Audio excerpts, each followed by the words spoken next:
Okay, Stoke City have sacked Gary Rowett.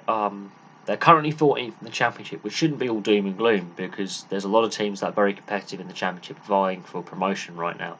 The issue is they've only got 8 wins from 26 league games and they're actually 7 points off the playoff places. If that form was to continue in the second half of the season, they're missing the playoffs by roughly about 14 to 18 points. There's been speculation about Gary Rowett's future for a few weeks now, and this also comes on the back of a 1-1 draw at the weekend against Shrewsbury in the FA Cup, where they had to come from behind late on to secure a replay. So there are issues at the club. They're set up as a Premier League club. I don't think they fully factored in what it's like to be in the Championship. Also, the club has got very used to stability until Mark Hughes' sacking. You had Tony Pulis, he was there a long time in his second spell, got the club to an FA Cup final. The club league position was improving year on year for the most part. There was, I think, one season where they had a dip.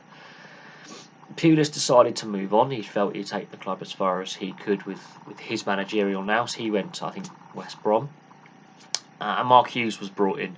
And the first couple of seasons were a similar trend as to Pulis's period of time. Again, club regularly improving season on season. And then it started to go wrong, and there were issues for that. The squad was an older squad by the time Mark Hughes took over. There were a lot of older players there. They also lost a lot of experienced players to other Premier League clubs and European clubs and didn't adequately replace them. They also lost or mismanaged some what should have been star players: Bojan, Arnautovic, and Shaqiri. Those 3 guys should have been stars. Bojan, ex-Barcelona; Arnautovic, very talented; Shaqiri, on his day, is brilliant.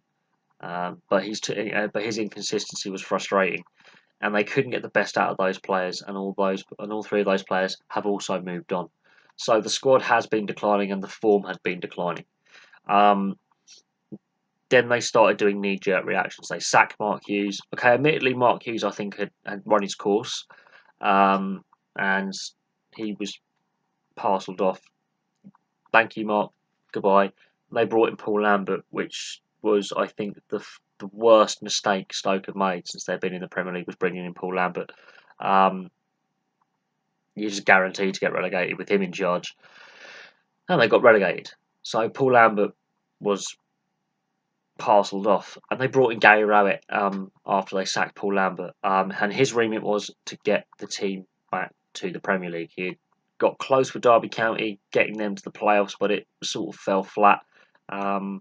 Didn't fully pan out how it was intended. And he'd been a manager at Birmingham City as well. He was average at Birmingham City. The club have told him, we want promotion straight away.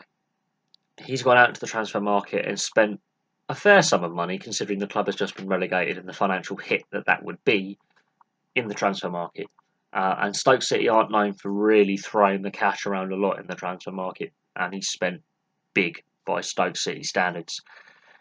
And those players that he's brought in, either they haven't gelled together right, or they're not necessarily the right players to have for this kind of promotion battle, and they are where they are. From what I've read on Twitter, Stoke fans weren't enamoured with Gary Rowett's style. They weren't enamoured with the team's performance, and it hasn't worked out. But if the form was to continue, they're not making the playoffs. The issue is when a team has only one plan, which is to win now, it doesn't work. You need to have a plan B, which could be, okay, we could have a run at the playoffs this year. That's our goal.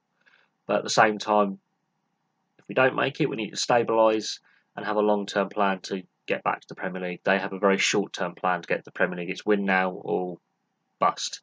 And whoever they bring in has got to motivate these players, get them playing and get them winning more games.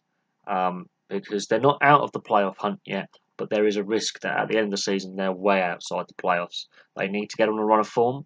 They need to string 3 or 4 wins together in the league, back to back, and that's the only way I can see them making the playoffs. But unfortunately, they don't have a plan B. The plan is plan A, promotion, nothing else, and that's where Aston Villa went wrong.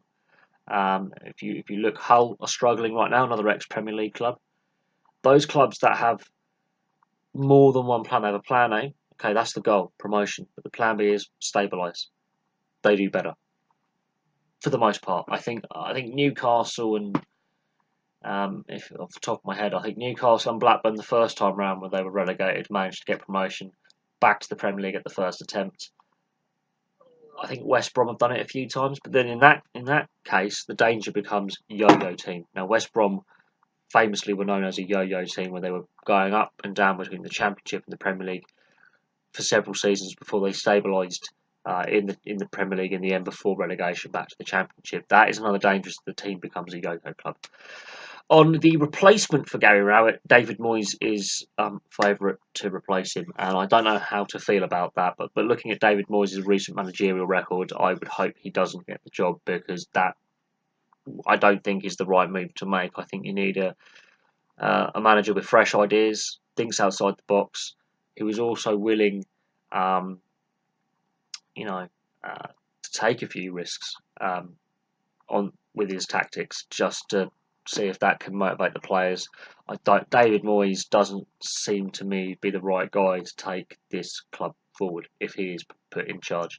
Roy Delac will be in charge temporarily, and I do hope a replacement is found who can get them their promotion that they seek, because the issue is they don't have a plan B, and we could have another Aston Villa on our hands where without a plan B the club is got problems off the field as well. And Stoke are well known for being a stable, well-run club. So there we go, Gary Rowett is out of a job. So thank you very much for watching. Please like and subscribe, place your comments below, and I'll have some more videos for you soon.